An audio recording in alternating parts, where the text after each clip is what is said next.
guys, balik lagi dengan catatan teknologi bareng Thomas di sini. Pada kesempatan kali ini kita mau nyobai custom room chair Android versi 7.30 di Redmi 8 series. Ini udah patch Mei 2023 ya. Dan masih Android 11. Oke, kita dari Comwear OS. Langsung saja reboot ke recovery ya. Start. Recovery. Oh iya, saya udah masukkan OTG di awal ya kayak biasa. Sudah berhasil masuk recovery. Oh ya, custom room ini menggunakan Retropie Dynamic Partition. Kalau kamu belum install, silahkan nonton dulu Nusantara Project 50 atau Android 10.2. Di situ saya install Retropie Dynamic Partition ya. Sekarang kita ke menu install, kemudian select storage ke USB OTG. Dari custom roomnya di sini ya.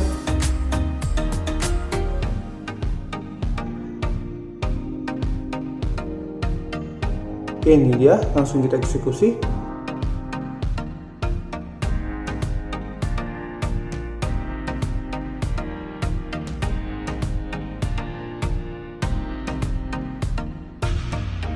Oke, sudah selesai, memakan waktu 3 menit 4 detik untuk installnya. Sekarang kita back dulu, karena ini vanilla, kita mesti masang Google aplikasi lagi. Di sini saya pakai Google aplikasi yang versi core. Oke, sekarang kita back, kemudian ke menu wipe, kita format data, ketik yes.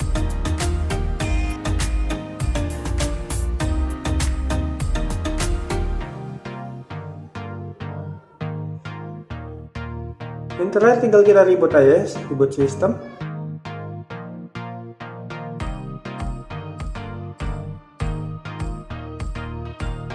Oke, sudah berhasil, memakan waktu 2 menitan untuk bootingnya. Sekarang saya akan melakukan pengaturan awal dulu. Kita skip langsung ke home. Ini adalah tampilan awalnya, dan ini aplikasi yang tersedia, lengkap semua di sini ya. Sekarang kita ke kameranya. Kita lihat ini kamera apa. Ini OS Snap kamera ya, yang versi 20. Kita lihat fitur kameranya. Di sini cuma ada foto, video, scan sama panorama.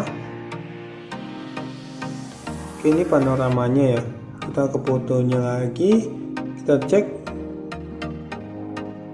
Oke, untuk settingannya kayak gini. Ukuran gambar 13 megapiksel ya paling tinggi. Oke, kita coba aja untuk fotonya. Dan ini dia hasilnya. Mesti agak difokuskan sedikit ya, soalnya agak blur dia. Kemudian kita ke videonya, kita lihat pengaturannya. Oke, nggak ada resolusi ya, langsung saja kita coba. Sekalian kita cobain mikrofonnya dan kita lihat hasilnya. Oke, kita lihat, kita kuati dulu. Oke, bisa ya, mikrofonnya juga bagus. Untuk internal storage sendiri sudah terbagi 3,2 GB. Dan detail yang lain kayak gini. Sementara sistemnya memakan 2,7 GB. Dan apabila kita lihat dari luar, yang bisa diisi itu 51,8 GB. Untuk RAM-nya sendiri sudah terpakai 1,6 GB dan bebasnya itu 2,2 GB. Sementara untuk layanan yang berjalan seperti ini. Oke, di sini kosongnya 2 GB. Detail aplikasi yang berjalan kayak gini. Selanjutnya kita ke quick setting, kemudian kita lihat tool yang tersedia.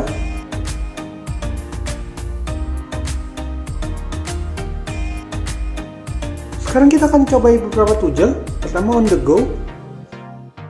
Oke, ini bisa kita lihat di aplikasi kayak mana. Oke, bisa juga dan tak terlalu. Kemudian rekam layar, kita lihat settingannya aja. Untuk rekaman dia bisa mikrofon, bisa audio perangkat dan mikrofon. Kita lain kayak gini. Hotspot, Adobe, bisa WiFi sambil hotspot nggak? Waduh, langsung mati dia. Ini hotspot. Tunggu, layarnya kedap-kedip. Berarti hotspotnya ngebug ya. Udah berhasil hidup kembali. Tapi di sini wifi-nya jadi bermasalah. nggak bisa diaktifkan, dan hotspotnya juga nggak bisa dimatikan. Oh, ini mati dia, wifi-nya itu nggak mau hidup. Tadi hotspotnya juga nggak mau dimatikan. Ini lihat kan, nggak bisa dibuka lagi settingannya wifi. Dia nggak mau sama sekali, nggak hidup sama sekali. Mungkin saya bakal restart lagi sekali lagi, bisa bagus atau enggak saya kurang tahu. Yang jelas kalau hotspotnya ini udah nggak bisa kita pakai ya. Hotspotnya kalau dipakai dia terus menghentikan sistem UWG itu. Ini juga nggak mau hidup lagi. Setelah di restart baru bisa lagi ya wifi nya hidup. Tema gelap kita aktifkan, bisa ya. Kompas, oke, bisa juga. Info CPU, oke, bisa. Mode permainan, oke, dimatikan di setelan ya, mesti dia di setelan baru bisa ngidupinya. Cuaca, lihat di sini tidak ada cuaca, kesalahan, mesti diatur lagi ya untuk cuaca ini. Audio, bisa stereo, bisa mono. Kita lihat settingan lanjutannya, nggak ada ya. Sekarang kita ke pengaturan CR Droid. Pertama ada bila status ya, ikon status bar. Ini ikon-ikon yang bisa diaktifkan di status bar. Gaya jam, jam dan amping, tanggal. Oke, baru pengamat lalu lintas jaringan. Kita aktifkan aja di bila status. Ikon sinyal gaya lama kita hapuskan aja itu. Indikator YouTube, ini colok mode baterai cuma segini ya, titik melingkar aja. Presentasinya di sebelah kanan. Oke, baru setelan cepat, quick setting, warna TS Subin. Bisa kita warna sendiri nggak? Nggak bisa ya, warna ikon Ubin KS nggak nampak yang beda. Stok baterai, lokasi panel, ada header kostum sini. Kita kasih gambar collection. Orange, coba ini make header rupanya. Gambar header bayangan, coba kita tarik di situ. Oh, dia cuman lebih blur gitu aja, lebih transparan dia.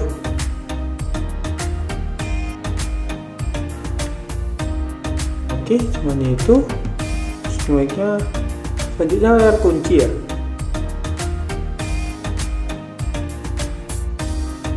Baru navigasi, baru tombol yang ada menu daya di sini.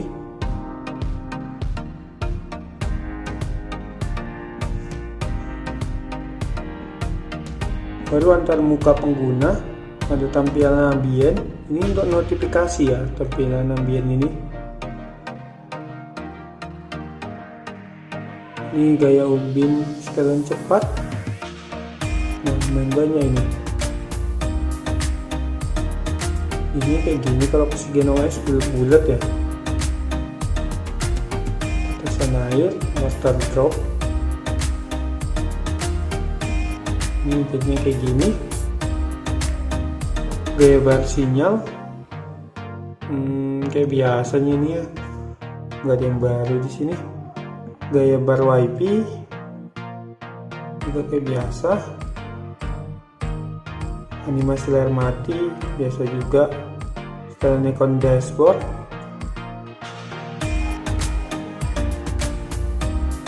Ini yang kayak mana? Yang di luar settingan ya. Servis cuaca. Ini yang tadi ya. Kemudian pemberitahuan, notifikasinya nih. Baru suara, lain-lain atau miscellaneous. Ini mode permainan tadi ya, kita enablekan dari sini dia. Misi pintar ada, gesekan menangkap layar, kontos, deteksi kaku, blok sensor, kualitas tangkap layar. Tunggu, kita keluar 2 kali. Mana tadi setelan cairnya? Di sini ya. Terakhir itu ada tentang Certoid, itu ya. Saya kira ada menu lain. Ini adalah hasil Antutu yang pertama, yaitu 115.822 dan suhunya itu dari 35,6 naik ke 35,9, berturun lagi ke 35,7. Ini adalah hasil Antutu yang kedua, yaitu 120.279 dan suhunya dari 32,2 naik ke 33,7. Ini adalah hasil trollingnya selama 30 menit, maksimalnya itu 80, rata-rata 67 dan minimalnya itu 56. CPU-nya tidak di overclock, tetap 2 GHz dan bisa dilihat di sini ya. Ini trollingnya di menit 5. Baru di sini menit 21 dia trolling parah ini, udah sampai merah.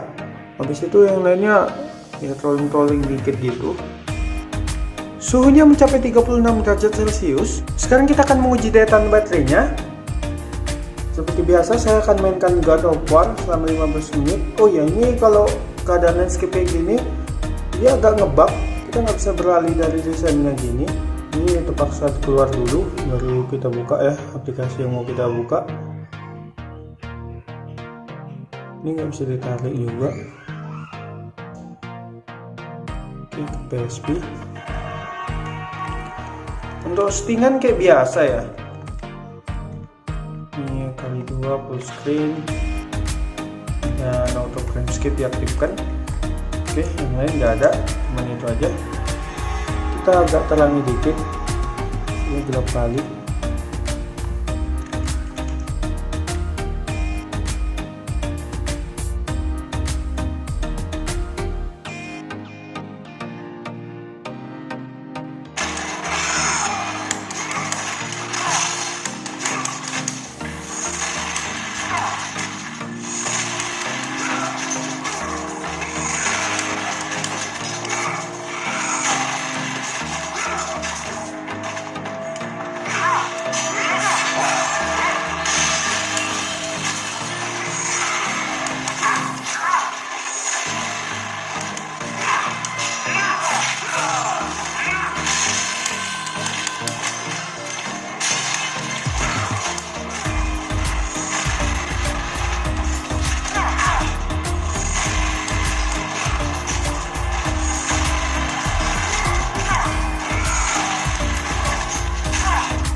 Oke, selesai 15 menit.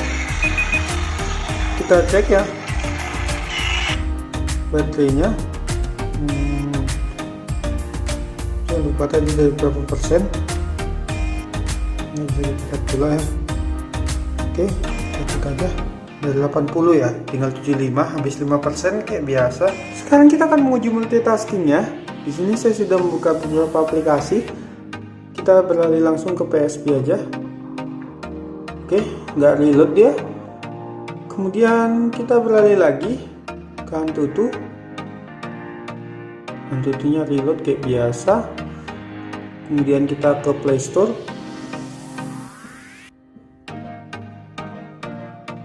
Play Store juga aman, nggak reload. Kemudian browser. Oke, aman juga, nggak reload. Oh iya, itu jaringan saya agak bermasalah ya. Komputer musik juga aman. Kita balik lagi setelah 5 aplikasi ke Antutu, aman juga. Baru ke gamenya. Oke, multitaskingnya bagus ya. Sekarang kita lihat menu reasonnya. Oke, di sini cuma ada layar terpisah. Coba yang ini. Iya, cuma ada layar terpisah. Kita tes saja. Oke, bisa ya. Launchernya pakai CR Droid Home. Ini versi 11. Dan masih dari Android Launcher 3 juga. Tinggal launchernya sendiri seperti ini. Ada icon, ada paket icon ya, atau icon pack. Bisa ditambah dari Play Store. Kemudian layar utama. Ini settingannya di layar utama. Kemudian semua aplikasi. Baru lain-lain atau miscellaneous. Ada head and protect aplikasi di sini. Panelnya pakai 4.9 Mi 439 yang dibuat tanggal 11 Mei 2023. Untuk kecepatan chargernya kayak gini, dayanya bisa sampai 5,3 watt, sementara arus yang masuk itu 1400. Jadi itulah tadi custom ROM CR Android versi 7.30 di Redmi 8 series. Terima kasih telah menonton, sampai jumpa lagi. Bye bye.